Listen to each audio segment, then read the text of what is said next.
राजा दर्शन कराई द चली वैष्णो भवानी। हे राजा दर्शन कराई द चली वैष्णो भवानी। हे राजा दर्शन कराई द चली वैष्णो भवानी। मंदिर में तो भीड़ बड़ी है, भीड़ों में दम घुटता है। मंदिर में तो भीड़ बड़ी है, भीड़ों में दम घुटता है। मंदिर में तो भीड़ बड़ी है, भीड़ों में दम घुटता है। हे रानी यूट्यूब चलाइला नित्य देख भवानी। हे रानी यूट्यूब चलाइला नित्य देख भवानी। हे रानी यूट्यूब चलाइला नित्य देख भवानी। हे राजा दर्शन कराई द चली वैष्णो भवानी।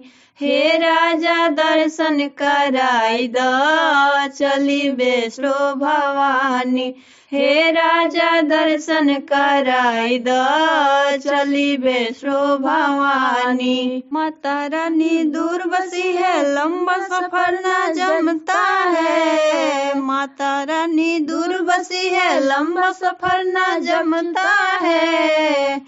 हे मूवी के टिकट मांगाइला चलब दोनों परानी। मूवी के टिकट मांगाइला चलब दोनों परानी। मूवी के टिकट मांगाइला चलब दोनों परानी। हे राजा दर्शन कराई द चली वैष्णो भवानी। हे राजा दर्शन कराई द चली वैष्णो भवानी। हे राजा दर्शन कराई द चली वैष्णो भवानी। सासू जी की मांगे ही है, नंद जी का मनसा है। सासू जी की मांगे ही है, नंद जी का मनसा है। सासू जी की मांगे ही है, नंद जी का मनसा है। हे राजा तू ही समझाइला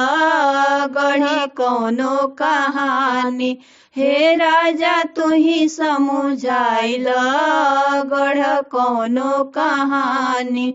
हे राजा तू ही समझाइला गढ़ी कौनो कहानी।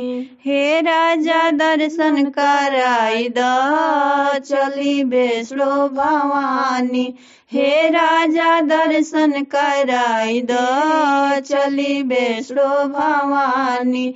हे राजा दर्शन कराई द चली वैष्णो भवानी। जी की बात भली है, दर्शन अब तो बनता है। मम्मी जी की बात भली है, दर्शन अब तो बनता है। मम्मी जी की बात भली है, दर्शन अब तो बनता है। हे रानी दिल से मनाइला माई बहुते सयानी। हे रानी दिल से मनाइला माई बहुते सयानी। हे रानी दिल से मनाइला माई बहुते सयानी। हे राजा दर्शन कराई द चली वैष्णो भवानी। हे राजा दर्शन कराई द चली वैष्णो भवानी। हे राजा दर्शन कराई द चली वैष्णो भवानी। मंदिर में तो भीड़ बड़ी है, भीड़ों में दम घुटता है। मंदिर में तो भीड़ बड़ी है, भीड़ों में दम घुटता है। हे रानी यूट्यूब चलाइला नित्य देख भवानी। हे रानी यूट्यूब चलाइला नित्य देख भवानी।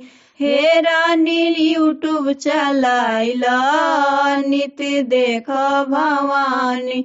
हे राजा दर्शन कराई द नित्य बेस्लो भवानी। हे राजा दर्शन कराई द चली बेस्लो भवानी। हे राजा दर्शन कराई द चली बेस्लो भवानी।